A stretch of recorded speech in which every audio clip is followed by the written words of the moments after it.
Sekarang kalau kita berbicara tentang Paul Zhang, kenapa sosok Paul Zhang ini timbul? Saya pikir ini ada kaitannya dengan yang namanya adu domba. Apakah ini suuzon? Tidak, tidak suuzon. Lihat betapa Paul Zhang itu menantang, siapa yang bisa melaporkan saya ke polisi akan saya kasih uang. Dan memang dia sengaja untuk mengkocok emosi umat Islam. Gak cuma mengkocok emosi umat Islam, tetapi juga mengkocok etnis-etnis tertentu. Bismillahirrahmanirrahim. Ya ayyuhalladzina amanu dkhulu fis-silmi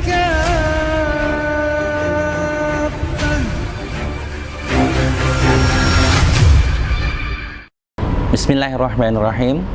Assalamualaikum warahmatullahi wabarakatuh. Alhamdulillahi rabbil alamin. Wabihi nasta'in ala umurid dunya waddin. Wassalatu wassalamu ala habibina wa maulana Muhammad wa ala alihi wa sahbihi wa sallim. Asyhadu an la ilaha illallah wahdahu la syarikalah, wa asyhadu anna Muhammadan abduhu wa rasuluhu wa la nabiyya ba'da wa la nabiyya ba'da wa la nabiyya ba'da. Qala Allah Ta'ala fil Qur'anil Karim, a'udzu billahi minasyaitonir rajim. Bismillahirrahmanirrahim. Nun wal qalami wa ma yasturun. Ma anta bi ni'mati rabbika bimajnun. Wa qala Rasulullah sallallahu alaihi wasallam, innama bu'istu liutamima ma karimal akhlaq.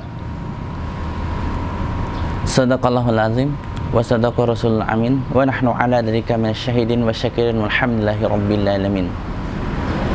Sahabat-sahabat ngaji cerdas, berjumpa kembali di channel Ngaji Cerdas yang insya Allah mencerdaskan umat. Kali ini kita akan menanggapi sebuah video yang tiba-tiba muncul dari seorang yang mengaku sebagai Nabi ke-26 yang bernama Joseph Paul Zhang. Siapa sih sebenarnya dia ini? Kita lihat siapakah sebenarnya Joseph Paul Zhang ini.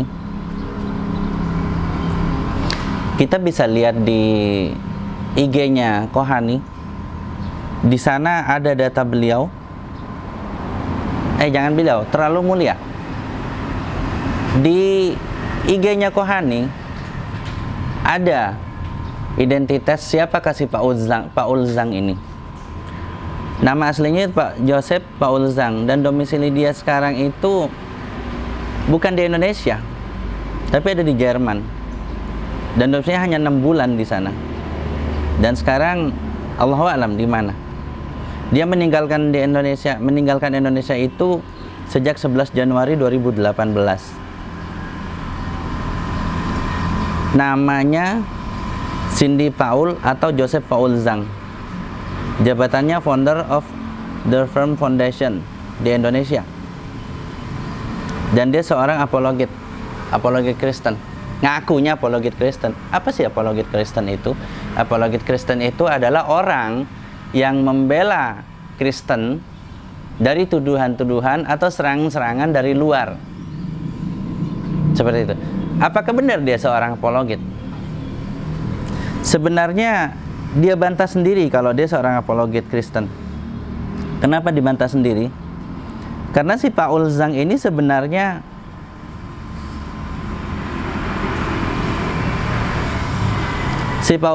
sebenarnya malah mempermasalahkan konsep Trinitas yang sudah lama dianut oleh orang Kristen. Dan dia dengan kasar sering pula menyudutkan orang-orang Kristen lain. Apakah seorang apologet Kristen apakah pantas bagi seorang apologet Kristen untuk menyudutkan orang-orang Kristen lain, bahkan konsep Trinitas yang mereka anut selama ini? Tidak. Artinya, pernyataan dia sebagai seorang apologet Kristen itu tertolak sendiri dengan tingkahnya sendiri. Dan memang Paul Zhang ini tingkahnya arogan dari dulu. Sering memancing emosi umat Islam, juga emosi umat Kristen juga. Bahkan dengan konsep trinitasnya. Nanti admin, saya kirimkan konsep ketuhanan trinitasnya si Paul di sini, nanti diupload.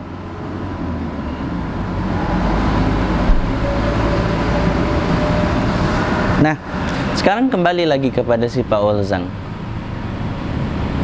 Paul Zhang mengaku sebagai Nabi ke-26 dengan konsep ketuhanan dia, yang mana konsep trinitasnya dia itu sebenarnya saya sudah malas membahas tentang kristologi, karena bagi saya Kristen itu sudah masa lalu dan saya tidak mau mengutak-mutik tentang Kristen. Lebih baik saya mempelajari agama saya sekarang. Lebih baik saya mempelajari Islam, menikmati Islam dengan segala kesempurnaan yang saya temukan dalam Islam. Namun karena satu manusia usil ini yang dia menggelitik, bahkan dengan tidak sopannya menghina seorang nabi, nabi terakhir, nabi yang sempurna. Bahkan di alam Al-Quran surat Nun kata Allah, sesungguhnya engkau mempunyai akhlak yang sangat mulia. Dia sebut dengan cabul. Na'udzubillah. Sungguh orang ini mengusik umat Islam, dan dia tahu ini akan menimbulkan kemarahan kepada umat Islam. Nah, akhirnya karena manusia ini, saya kembali membahas tentang konsep trinitas pula, yang sebenarnya sudah lama saya tidak mau membahasnya. Saya tidak mau membahas tentang Kristen lagi. Saya sudah lebih peduli terhadap agama Islam itu. Saya lebih peduli dengan Islam, saya lebih asik belajar tentang Islam. Akhirnya pada kesempatan kali ini saya tersentil untuk membahas kembali. Kembali lagi ke bahasan kita, Paul Zhang. Paul Zhang sendiri menyerang konsep trinitas, di mana dalam konsep trinitas Bapa, Putra, dan Roh Kudus itu berbeda dengan konsepnya. Dia mempunyai konsep oneness, di mana Bapa adalah Tuhan, Bapa adalah Bapa, Putra adalah Putra, Putra adalah Tuhan, dia menjadi Roh Kudus adalah Tuhan. Nah, sekarang ketika dia mempunyai konsep seperti ini, bahwasanya keseluruhannya itu menyatu antara Bapa, Roh Kudus, dan Tuhan, menjadi satu kesatuan, tidak menjadi pribadi masing-masing. Ada sebuah pertanyaan, ketika Yesus disalib, ketika dia berteriak, Eli, Eli, lama sabachthani. Kenapa dia berteriak Eli, Eli, lama sabachthani ketika konsep ketuhanan yang dianut oleh si Paul Zhang, bahwasannya si Yesus itu adalah Tuhan juga, lalu dia teriak kepada Tuhan yang mana? Maka konsep oneness-nya dia batal dengan adanya seperti ini. Dengan adanya teriakan Yesus, ucapan Yesus, Eli, Eli, lama sabachthani ketika dia disalib. Pertama. Kedua, ketika Paul Zhang mengaku sebagai Nabi ke-26, pengikutnya siapa? Sudah belum dia berbaiat kepada Paul Zhang bahwasannya Paul Zhang itu adalah Nabi? Ketika belum ada pembaiatan seperti itu, dalam Islam itu namanya baiat. Ketika belum ada pengakuan dari pengikutnya bahwa dia adalah Nabi, maka konsep kenabian dia itu batal. Lia Eden saja mempunyai pengikut, Musaddiq saja mempunyai pengikut, Musailamah Al-Kadzab pengikutnya banyak. Bahkan salah satu sahabat yang berjuang bersama Rasulullah bisa tertipu kemudian kafir dan menjadi pengikut Musailamah Al-Kadzab. Saking luar biasanya Musailamah Al-Kadzab sebagai nabi palsu, yang dia kalau dia benar-benar ngaku sebagai nabi ke-26. Kenapa? Karena setelah wafatnya Rasulullah, dia muncul sebagai nabi baru ngakunya. Itu pun tidak kuat hujahnya, tidak kuat pengakuannya sebagai Nabi ke-26 hanya dengan mempunyai pengikut yang banyak. Pak Ulzang berapa sih pengikutnya? Berapa sih pengikutnya dia? Ada yang tahu? Tuh, yang ketiga, seorang nabi itu pasti mempunyai kitab suci, pasti mempunyai firman. Musailamah al-Kadzab mempunyai pula. Katanya ketika ditanya, dia mempunyai pula ayat-ayat yang diturunkan dari Allah. Ketika ditanya kepada Musailamah al-Kadzab, apa yang diturunkan Allah kepadamu? Maka dia sebutkan, saya mempunyai sebuah surat, suratnya Al-Fil. Tapi isinya itu adalah penjabaran tentang binatang gajah, di mana dia menyebutkan ciri-ciri gajah, berbadan besar, kabir, dia bilang, dan seterusnya. Pak Ulzang punya apa? Punya surat apa? Punya firman apa yang turun kepada dia? Yang keempat, setiap nabi itu mempunyai akhlak yang luar biasa, dan semua ajaran nabi adalah tauhid. Dari Nabi Adam sampai Nabi Muhammad, yang berbeda hanyalah syariatnya. Sekarang saya mau bertanya, ketika terjadi seperti ini, apakah antara Nabi yang pertama, kedua, sampai Nabi Muhammad itu bertentangan? Tidak. Tetapi ajarannya diteruskan. Berbeda adalah syariatnya, aturan-aturan dalam beribadahnya. Bukan lantas Nabi Muhammad menghujat Nabi Ibrahim. Kalau ngikutin tata cara dan langkah-langkah dari Pak Ulzang, maka harusnya Nabi Muhammad menghujat Nabi Ibrahim. Tetapi yang terjadi tidak. Kata Nabi Muhammad, aku diturunkan dari sulbi yang suci, dari Ibrahim, turunan Ibrahim. Disebutlah nasabnya ke Ismail sampai turun ke Abdullah, baru Muhammad. Rasulullah mengagungkan Ibrahim. Dalam Islam mengagungkan Isa pula, yang dimana di Kristen itu Isa dianggap sebagai Yesus.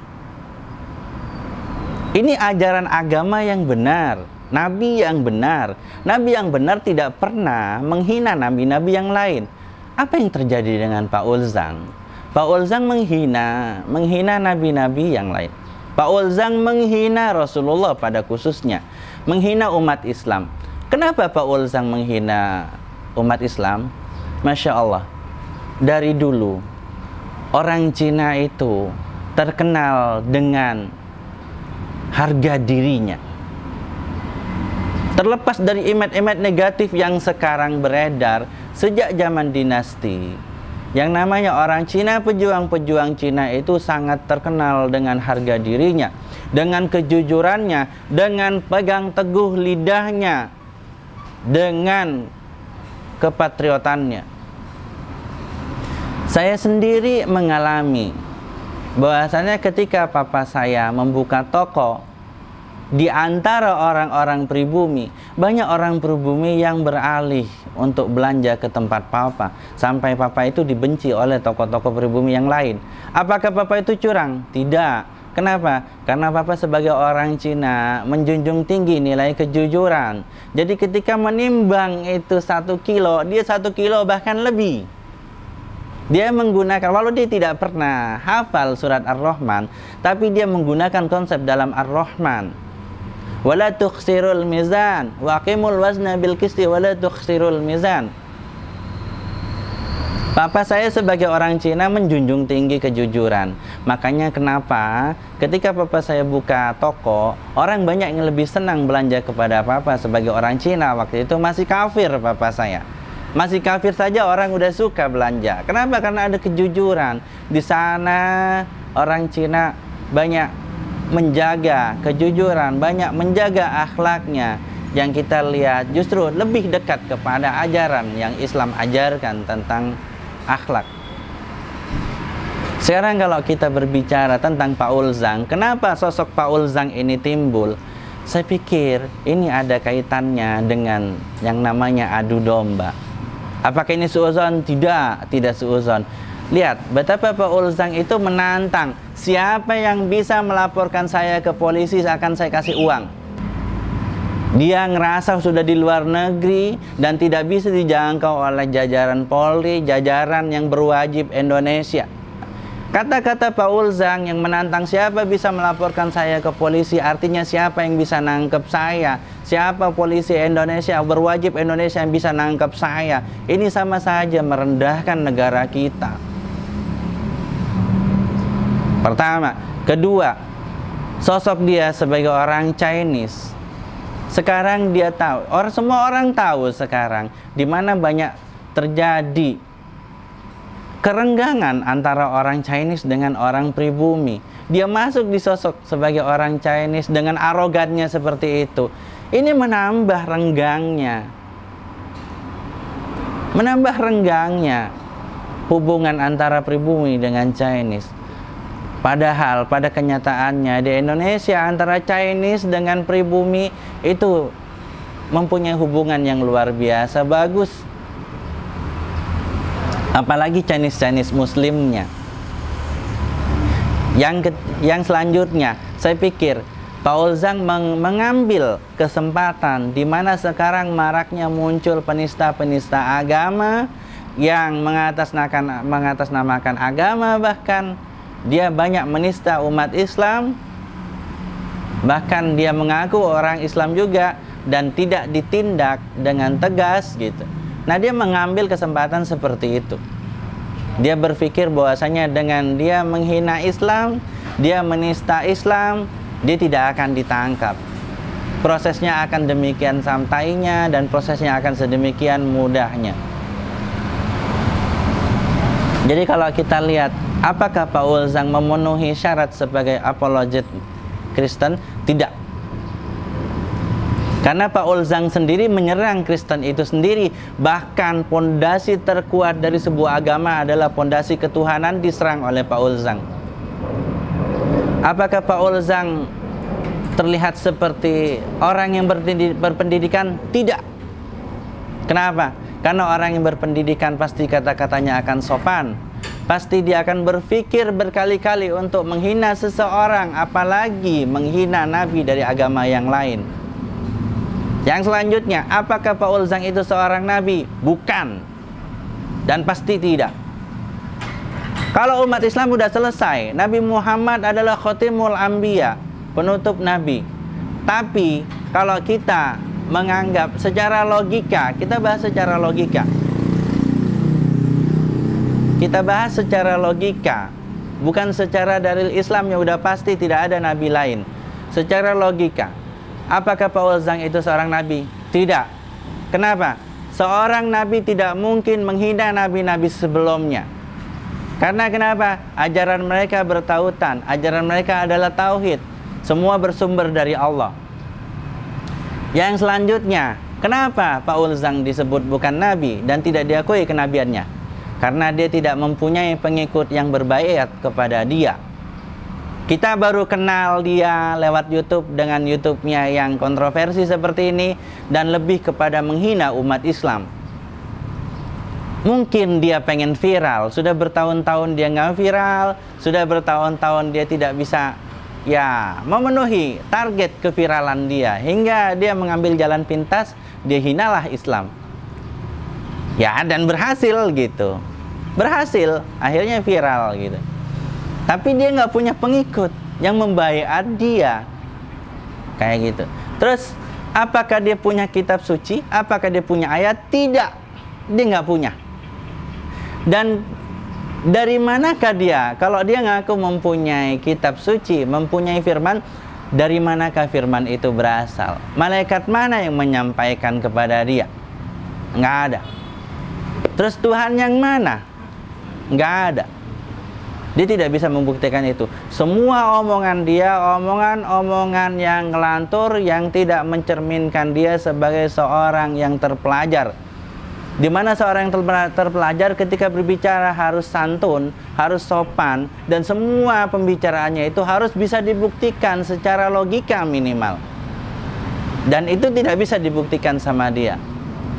Terus yang paling penting, setiap nabi mempunyai mukjizat, di mana ketika nabi itu meneruskan nabi yang lain, pasti mukjizatnya lebih besar. Oke, kita tanya, apa mukjizatnya dia dibanding mukjizat Nabi Muhammad? Ingat, mukjizat itu adalah kelebihan yang Allah berikan kepada nabinya atau rasulnya dan tidak bisa ditiru oleh orang lain. Itu mukjizat. Kalau karomah adalah kelebihan dikasih kepada hamba Allah selain nabi dan tidak bisa diulang dan tidak bisa ditiru oleh orang lain. Itu namanya karomah. Sekarang kita tanya, Paul Zhang punya mukjizat apa? Mana mukjizat yang bisa dia keluarkan? Masih lebih hebat David Copperfield, seorang pesulap. Dia bisa terbang, dia bisa berjalan di atas air. Paul Zhang bisa apa? Mana mukjizatnya? Lebih banyak saya bilang mah adu mulut saja. Adu mulut, banyak argumen, tetapi tidak bisa dibuktikan secara logika. Sahabat-sahabatku, terutama umat Islam, kita sadar, kita tahu para penista agama tidak akan pernah berhenti, tidak akan pernah selesai, tidak akan pernah stop, dan akan selalu bermunculan ketika umat Islam itu tidak paham terhadap agamanya sendiri, ketika umat Islam itu tidak mempunyai izzah, tidak mempunyai harga diri, ketika umat Islam itu selalu bermalas-malas, tidak mau mengkaji Islam itu sendiri. Namun penista agama akan capek, akan berhenti dari profesinya sebagai penista agama ketika umat Islam itu mahir tentang agamanya, faham tentang agamanya, ngerti tentang agamanya, nggak mudah dimurtadkan, tidak mudah dibodohi dengan kata-kata kasar, kata-kata yang tidak bisa dibuktikan secara logika. Ketahuilah wahai umat Islam, wahai sahabat-sahabatku semua, bahwasannya kemunculan penista-penista agama, apalagi wabil khusus si Paul Zhang ini, adalah hanya untuk membuat dia viral tujuannya. Dia ingin tenar karena dia tidak puas sebagai apologet. Dia inginnya naik jabatan jadi nabi.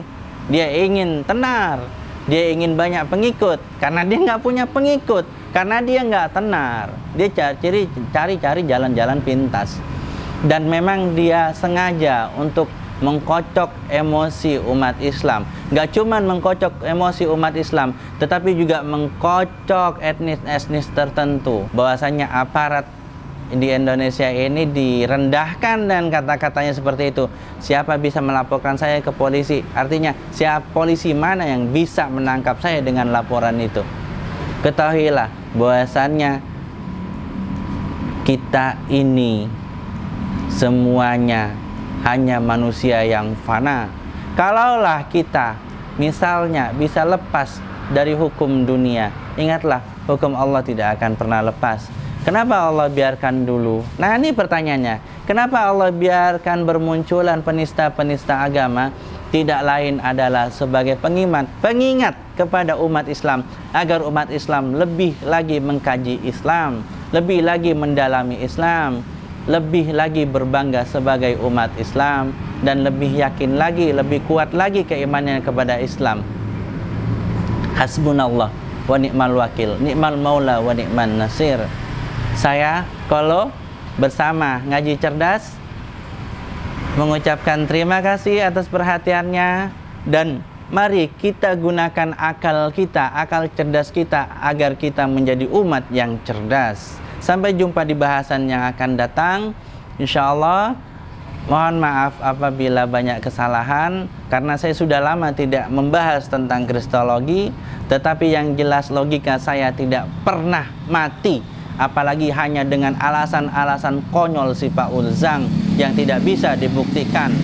Sekarang saya mau tanya kepada kalian, ketika seseorang berkata tentang sebuah teori, mengatakan bahwasannya dia adalah seorang nabi, dia menghina nabi, dia jauh dari akhlak yang mulia, bukan Islami lah, akhlak yang mulia. Dia jauh dari sejuknya memandang, dia terlihat arogan. Apakah pantas dia seorang nabi atau menjadi orang yang dipertanyakan kelengkapan akalnya? Allahu a'lam bishawab. Wassalamualaikum warahmatullahi wabarakatuh. Jawaban ada di Anda.